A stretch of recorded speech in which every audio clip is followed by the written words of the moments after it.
athlete. So I think I did a good job.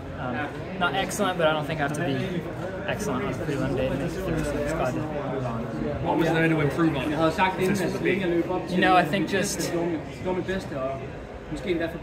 there was a lot of like really, it wasn't an especially fast race, but there was a lot of random, you know, changes of pace and all of that, and just I kind of found myself on the outside, and I maybe just strategically, you have about 80 meters to pass someone indoors, it seems like. You don't want to do it on a turn, so just taking advantage of those straightaways a little bit better.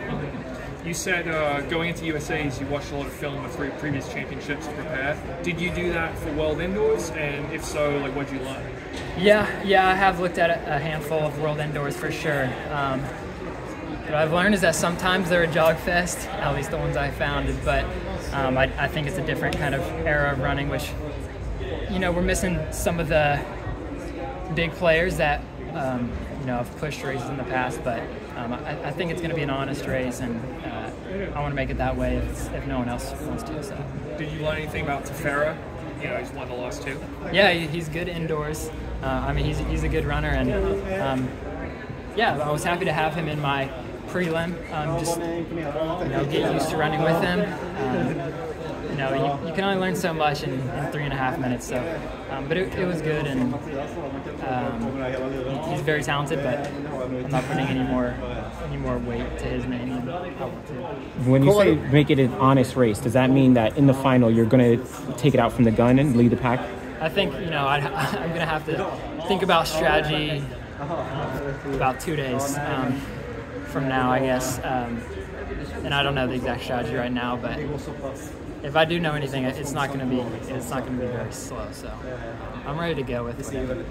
Well, in this strength building phase of your build up for the season, are you gratified that you can do bursts so well? Because I would suspect you're not working on something like that now. Yeah, and I think oftentimes in my running, it is the base and the strength that I'm lacking. You know, I have to work harder at a 5K than I do a 1500. And I think I've done a really good job building that side of it. And you know, that Millrose 2 mile was harder than a 1500 for me. And so I think that side is stronger than it's ever been. And as the season goes on, you know, that was my 3rd race indoors, and I just feel those clicking more and more every time I step on the track. So I'm really happy with where that's at. How much like sharpening do you do, and how much of it is just like sort of natural ability? Yeah. You know, this is a major championship, but I think everyone knows that we all have our eyes set on something bigger at the end of summer, and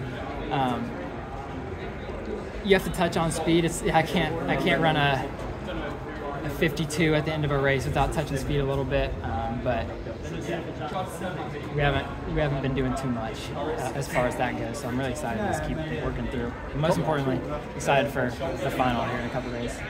If the final does turn into a dawdle, are you very confident in that last 200?